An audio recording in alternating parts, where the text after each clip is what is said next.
মধ্যপ্রাচ্যে এখন একদিকে আলোচনার একটা সম্ভাবনা তৈরি হয়েছে, কিন্তু যুদ্ধ আরো তীব্রতা পেয়েছে এবং যুদ্ধে ইরান এবং ইরানের সমর্থকরা কি পরিমাণ দাপট দেখাচ্ছে তার কিছু খবর দর্শক আপনাদেরকে জানাচ্ছি। শিরোনামটা পড়লেই বুঝতে পারবেন যে ইরাকে মার্কিন ঘাঁটিগুলোতে একদিনে 23 বার হামলা চালানোর দাবি ইরাকি সশস্ত্র গোষ্ঠীর। ইরান থেকে ছড়ায় গেছে কিন্তু লেবানন এবং ইরাকে, এবং একদিনে 23 বার হামলা করছে ইরাকে মার্কিন ঘাঁটিগুলোতে, যেই সমস্ত ঘাঁটি আছে। মানে এখন ইরাক থেকে পালাতে পারলে বাঁচে আমেরিকানরা। তার পাশাপাশি দেখেন 24 ঘন্টা পরও কুয়েত বিমানবন্দর আগুন জ্বলছে। বাহরাইন, আমিরাত এবং সৌদি আরবে ইরানের আরো হামলা।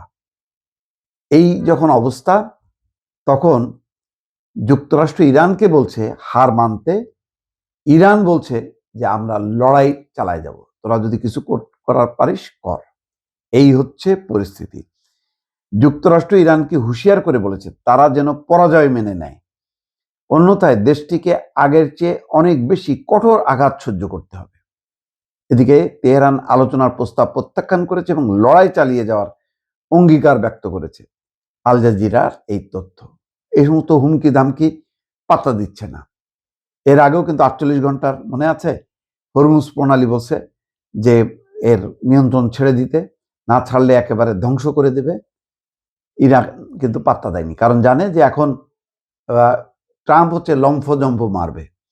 সে কোনো রকমে একটা বিজয় হয়েছে এটা যদি দেখাতে না পারে, তাহলে তার পরাজয় আমেরিকায় নিশ্চিত, কারণ সামনে মধ্যবর্তী নির্বাচন। আর এদিকে কি হচ্ছে, এখনো কুয়েত বিমানবন্দর জ্বলছে। প্রায় 24 ঘন্টা আগে ইরানের ছোড়া দুটি ড্রোন কুয়েত আন্তর্জাতিক বিমানবন্দরের একটি জ্বালানি ট্যাঙ্কে আঘাত করে। বৃহস্পতিবার রাতেও কর্তৃপক্ষ সেই আগুন নেভানোর চেষ্টা করে যাচ্ছিল। বিশ্লেষকরা বলছেন আকাশ প্রতিরক্ষা ব্যবস্থা ফাঁকি দিয়ে যখন মাত্র একটি বা দুটি ড্রোনও লক্ষ্যবস্তুতে আঘাত আনতে সক্ষম হয়, তখন ক্ষয়ক্ষতির পরিমাণ হয় ভয়াবহ।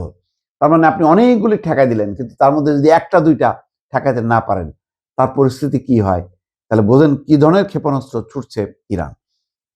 এদিকে গত কয়েক ঘন্টায় বাহরাইন এবং সংযুক্ত আরব আমিরাত সহ জিসিসি ভুক্ত দেশগুলোতে ইরানের হামলা চালানোর খবর পাওয়া গেছে। বাহরাইনের স্বরাষ্ট্র মন্ত্রণালয় বলছে মুহাররাক এলাকায় একটি স্থাপনায় লাগা আগুন সিভিল ডিফেন্স কর্মীরা নিভিয়ে ফেলেছে, সেখানে কোনো হতাহতের ঘটনা ঘটেনি। সংযুক্ত আরব আমিরাতেও বিপদ সংকেত বা সাইরেন বেজেছে। অন্যদিকে সৌদি আরব জানিয়েছে তারা তাদের পূর্বাঞ্চলীয় প্রদেশ থেকে 10টির বেশি ড্রোন হামলা প্রতিহত করেছে। দেশটির অধিকাংশ তেল স্থাপনা এই এলাকায় অবস্থিত। এই হচ্ছে অবস্থিত।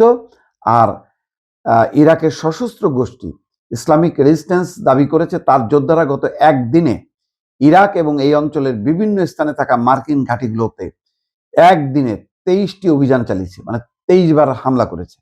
এক বিবৃতিতে গোষ্ঠীটি জানিয়েছে এসব হামলায় তারা কয়েক ডজন ড্রোন ব্যবহার করেছে। তথ্যসূত্র আল জাজিরা। তার মানে বুঝতে পারছেন যে আলোচনার সম্ভাবনা আছে বলে ইরান চুপ করে বসে থাকবে, তার সমর্থিত ওই ইরাকের সশস্ত্র গোষ্ঠী বা লেবাননের হিজবুল্লাহরা বসে যাবে তা না। হিজবুল্লাহ একেবারে মানে ইসরায়েলের সদর দপ্তরে পর্যন্ত হামলা করছে। তার মানে আরো জোরালো করছে, যাতে কেউ না মনে করে যে ইরান এই যুদ্ধে পর্যদস্ত হয়েছে এবং তারা একদম ভেঙে চুরমার হয়ে গেছে, সেইটা যাতে মনে না করতে পারে, এই জন্য তারা হামলা জোরদার করছে। দর্শক।